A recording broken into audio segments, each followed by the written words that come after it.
Hey there everyone, how's it going? My name is Thamriyell. Welcome everybody to Secret World Legends and my thoughts on the current change. First of all, good job Funcom. Seriously, y'all have done an incredible work. You've taken Secret World, a game with a really good story about clunky combat and some of the mechanics and leveling confusions and everything else that was kind of rough about the game, and you fixed a lot of things, while still keeping the classic things that maybe some players will like just the same.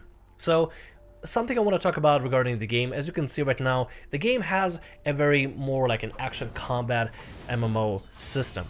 It's not as fluid as it's say like Guild Wars 2 or WildStar or Phantasy Star Online 2 or Black Desert or even, I don't know, WildStar. No, I did mention WildStar, didn't I? Guild Wars 2. Did I mention? I don't know, man. I don't know what I mentioned at this point.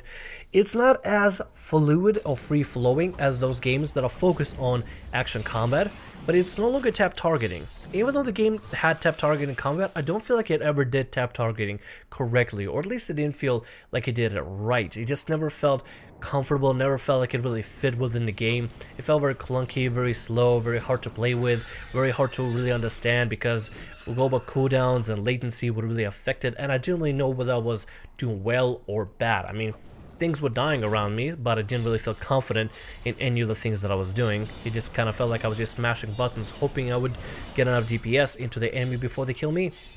But now with action combat, it's a lot more fluid. You have less buttons to worry about. You have left click, right click, Q, E, 1 and 2. I believe you can map out more keybinds if you really want to. But so far the new action combat system is really nice. And I like how they narrow down to just a bare minimum of abilities that you can actually play around with. It depends on which weapon you choose or which weapon you want to unlock later on for different skills for and everything. You don't have to stick to the same weapon that you currently have right now. You start off the game by choosing a class, and I chose the Assassin class, which wields a sword and elemental magic, which is why you see a little sword icon or broken sword icon to the left of me, and a little meter to the right of me. Now, the sword icon is something I built up because of the weapon, the sword that I have. I built up chi with my attacks, and I can use that chi to reforge my weapon, to empower it, to make it do more damage. And if I play around with some passives and some other active abilities, I can make it so the sword heals, the sword does even more damage if I really wanted to. And the thing on the right, that's the elemental focus. I have to make sure that my weapon doesn't overheat, or else I can't do damage and I'm actually partially pacified. But the more it stays towards the hot area, the more damage I'm actually going to be doing with it. So I want to try to keep my weapon as warm as possible. And if I wanted to grab some abilities in the future to cool off the weapon as well, that would probably be pretty good, probably be pretty useful if I really wanted to do that. I may consider having a pretty solid mix of melee and range for up close and to optimize the DPS. But that's the cool thing about the game, is that I'm still in the very early parts of it. I can still play around with it later down the line as I unlock more skills and passives. Skills and passives themselves actually are affected a little bit differently. They still use AP and SP in order to you know, add abilities to you and add passives. AP adds active abilities, while SP adds passives such as stat passives like extra strength, extra precision, extra reduction to piercing damage or magical damage or whatever.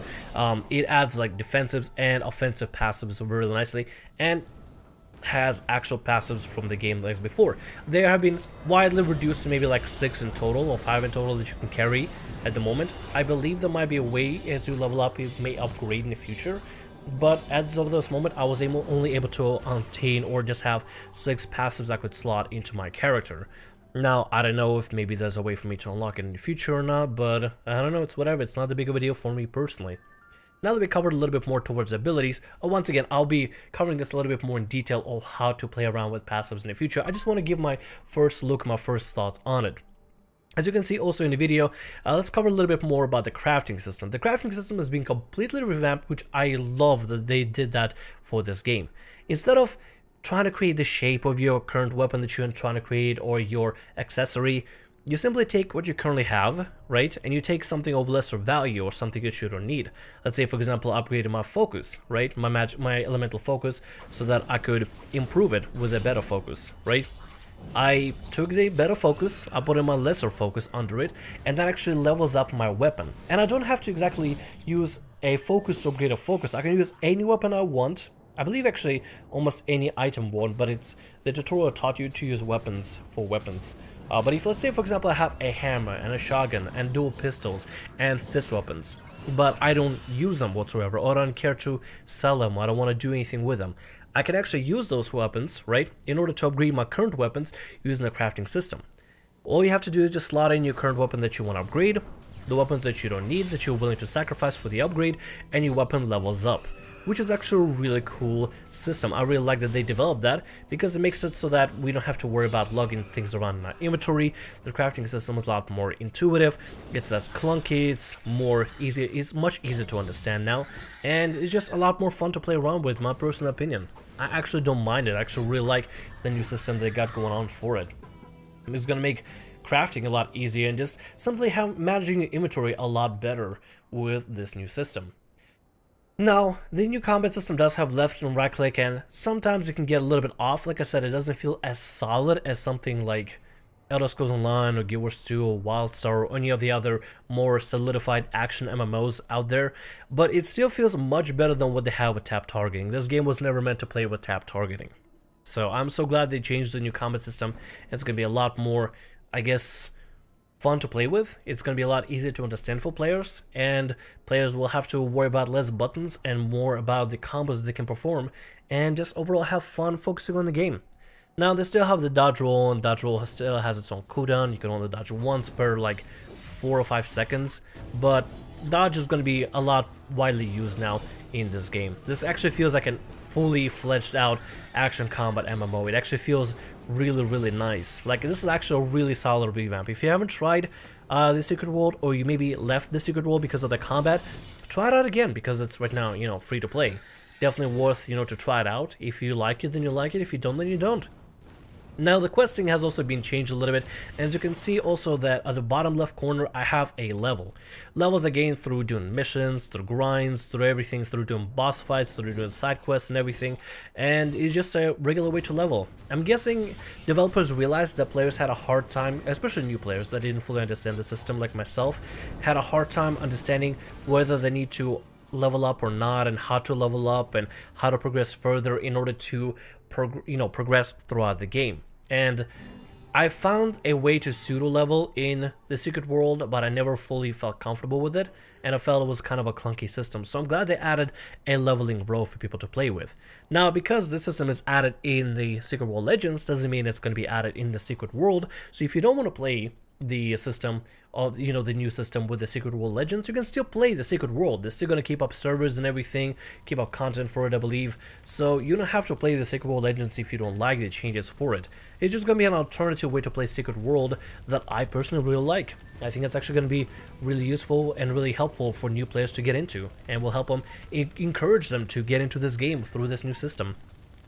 Now, quests. Probably the most important question you're asking is, like, do they still have the complex quests that they had before, where you have to solve like ridiculous puzzles and use the clues from pictures and images and riddles and stuff, or did they, you know, kind of water it down a little bit to make it a lot easier to understand?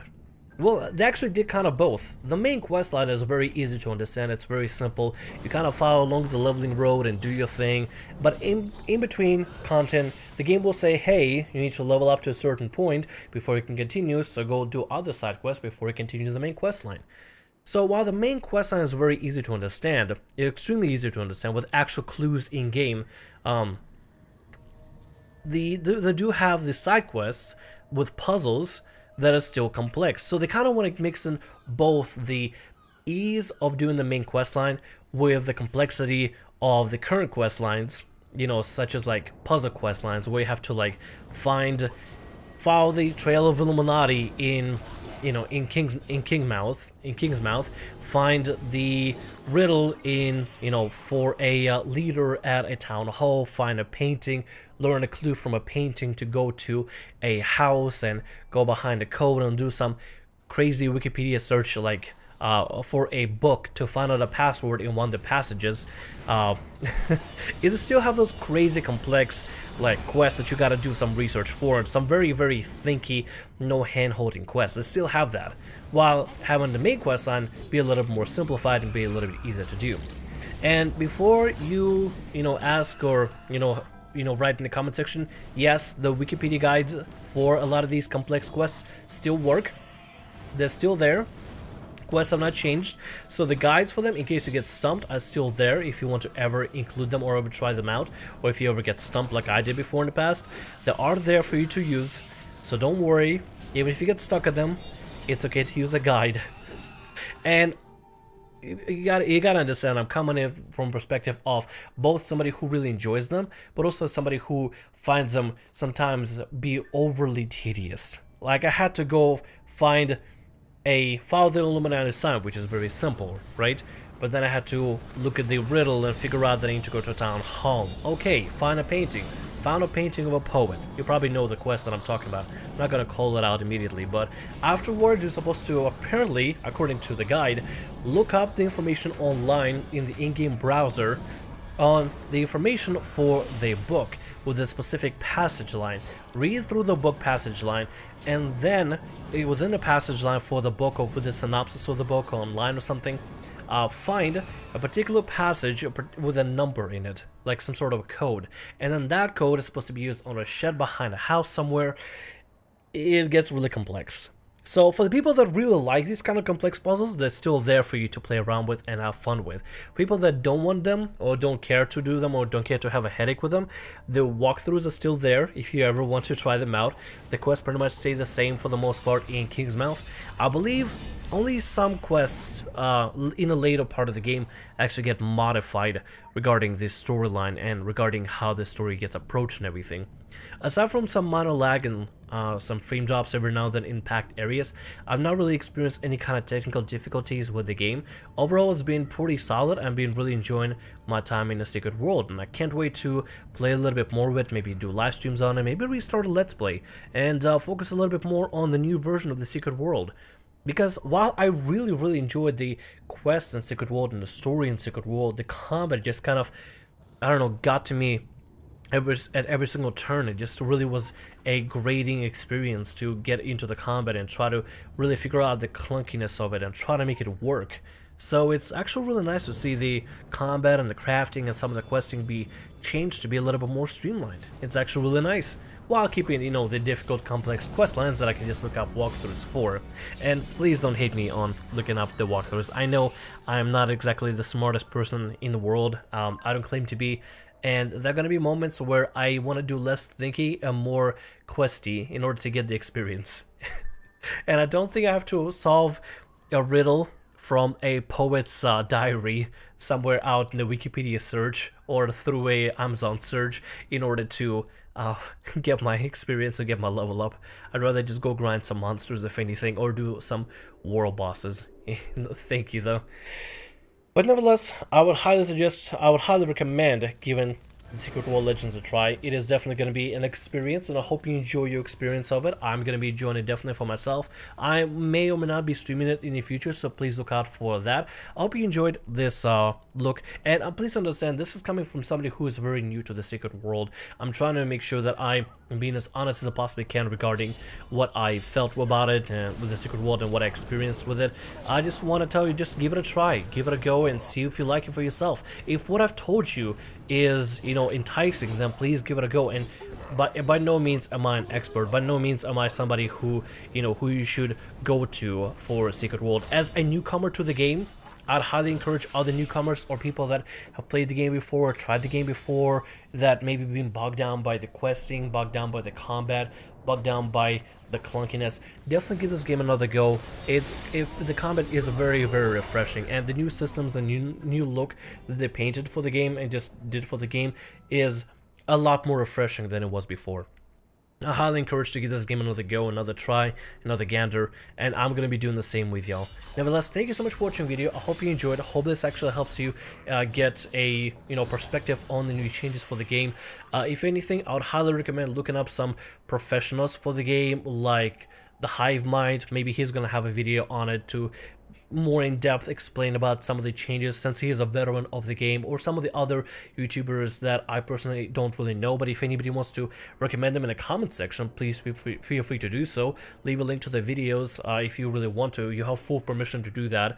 I actually encourage you to do that, so you can actually pin your comment, especially if it's like a really detailed video. Nevertheless, Thank you so much for watching from a perspective of a newcomer to the Secret World, trying to encourage people to give this game another go. My name is Thamriyell. Like, subscribe, and as always, have a good day, and I'll see you all next video of the Secret World and possibly some streams of the game. See ya!